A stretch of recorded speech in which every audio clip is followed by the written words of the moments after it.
Today we are going to start chapter 1, topic the struggle to survive.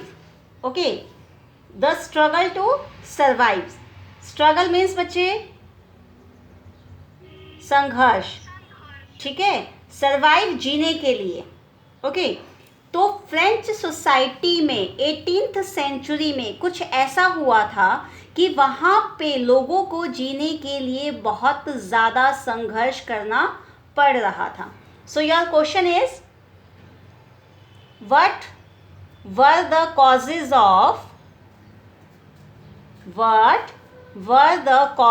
Of subsistence crisis. देखिए यहाँ पे आपको जो है इसकी डेफिनेशन भी गिवन है. So your question is, what were the causes of subsistence crisis during the late 18th century? During the late 18th century. It's your question. So first of all you have to understand the meaning of your question na. So what's the meaning of subsistence crisis? An extreme situation where the basic means of livelihood are endangered. यानी कि वो situation जहाँ पे daily uses की जो चीज़ें होती थी, ठीक है, जीवन जीने के लिए जो बेसिक चीज़ें चाहिए होती थी वो भी नहीं थी. तो क्या वजह थी कि 18th सेंचुरी में फ्रांस में वो सिचुएशन आई कि लोगों को खाने पीने की चीज़ें भी नहीं मिल पा रही थी. ठीक है, क्वेश्चन आ गया समझ में बच्चा? Your answer. अभी मैं आपको पैराग्राफ समझाऊंगी, उसके बाद मार्क कीजिएगा. ठीक है, पहले पैराग्राफ समझिए, उसके बाद में आप आंसर्स मार्क कीजिएगा. The population of France rose from about 23 million in 1715 to 28 million in 1789. ये 1 मार्क्स का क्वेश्चन बनता है बच्चा आपका. आपसे पूछा भी जा सकता है कि फ्रांस की पॉपुलेशन जो है वो कितनी इंक्रीज हुई थी. ठीक है, काफ़ी टाइम ये 1 मार्क्स में क्वेश्चन आता भी है आपका कि फ्रांस की पॉपुलेशन जो है 1715 में जो 23 मिलियन थी वो 1789 में बढ़कर कितनी हो गई? 28 मिलियन. ठीक है, तो जनसंख्या क्या थी? जनसंख्या काफ़ी बढ़ गई थी. Okay, this led to a rapid increase in the demand for food grains. अब एक बात बताइए, जनसंख्या बढ़ेगी, लोग ज़्यादा बढ़ेंगे तो खाने पीने की चीज़ों की डिमांड भी तो ज़्यादा हो जाएगी ना. तो जो डिमांड थी फूड ग्रेन्स की वो भी क्या हो गई थी? बहुत ज़्यादा बढ़ गई थी. Production of grains could not keep pace with the demand. जिस हिसाब से डिमांड बढ़ी थी, ठीक है, जिस हिसाब से डिमांड बढ़ी थी उस हिसाब से प्रोडक्शन नहीं बढ़ पाया था फूड ग्रेन्स का. देखिए, फूड ग्रेन्स के लिए डिमांड तो भाई इतनी बढ़ गई, कितनी बढ़ गई थी? 5 मिलियन बढ़ गई थी. लेकिन जो प्रोडक्शन था, प्रोडक्शन यानी लोगों को जो फूड मिलना चाहिए था वो उतना नहीं बढ़ पाया था. ठीक है, इसके बाद है आपका, so the price of bread which was the staple diet of the majority rose rapidly. तो ब्रेड मीन्स जैसे रोटियां होती है ना, रोटी के लिए यूज़ किया गया है ये. तो जो ब्रेड की कीमत थी, जो कि वहाँ का मेन भोजन होता था, उसकी कीमत बहुत ज़्यादा बढ़ गई. समझ में आया बेटा? ठीक है, अब जैसे मान लीजिए आपको जो है चाहिए 5 मिलियन जो है वो डिमांड है. ठीक है, 5 मिलियन डिमांड है, लेकिन जो प्रोडक्शन है, जो खाने पीने की चीज़ों की सप्लाई आती है वो बस 2 मिलियन है. तो कम है ना, हमें तो 5 मिलियन चाहिए.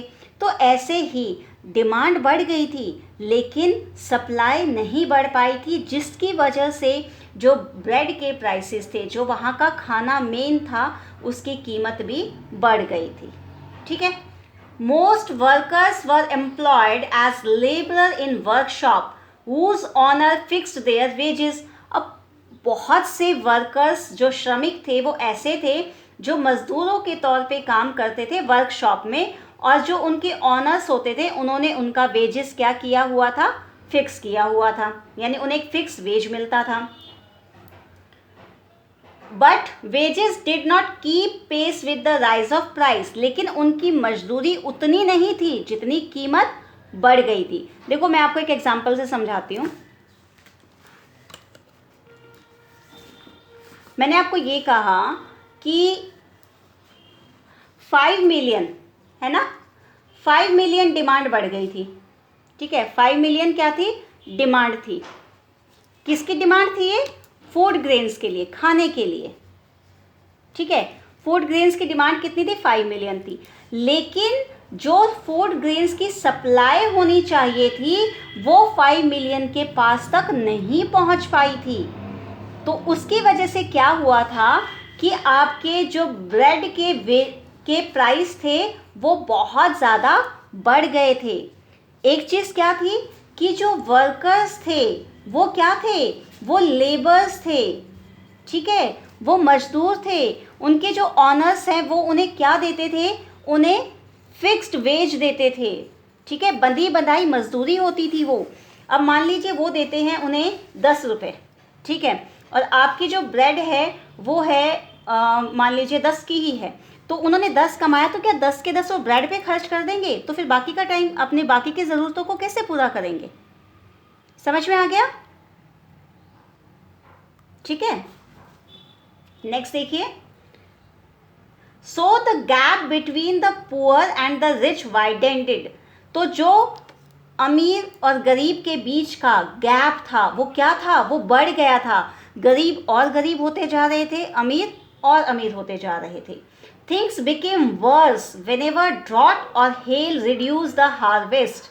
देखिए सिचुएशन ज़्यादा खराब कब हो जाती थी, जब कभी या तो सूखा पड़ गया या ओले पड़ जाते थे, तो उसकी वजह से फसल क्या हो जाती थी, कम होती थी।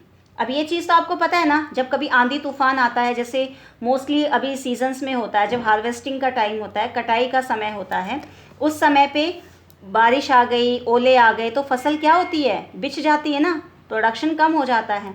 तो ऐसा कुछ होता था, तो वो ज़्यादा भयानक सिचुएशन हो जाती थी। This led to a subsistence crisis. यही वजह होती थी कि वहाँ पे सबसिस्टेंस क्राइसिस हुए थे, ठीक है। Something that occurred frequently in France during the old regimes, ठीक है। और ये चीज़ें जो हैं फ्रांस में पुराने समय में काफ़ी हद तक होती थी। जब आप आंसर लिखेंगे तो आपका स्टार्ट होगा, the population of France rose from about इतना से लेके 1789 तक का आपका फर्स्ट पॉइंट हो जाएगा। सेकेंड पॉइंट आपका आएगा यहाँ से, increase in the demand for food grains, ठीक है। Next point, food grain production of grains could not keep pace with the demand, यहाँ तक। Next point, price, so the को काट दीजिएगा, price of bread which was the staple diet of the majority rose rapidly, यहाँ तक। Next, most workers were employed as labourers in workshops whose owners fix their wages. Next, but को cut कीजिएगा, wages did not keep pace with the rise of in prices, यहाँ तक, ठीक है। Next, the gap between the poor, यहाँ से लेके subsistence crisis तक। हो गया बच्चा।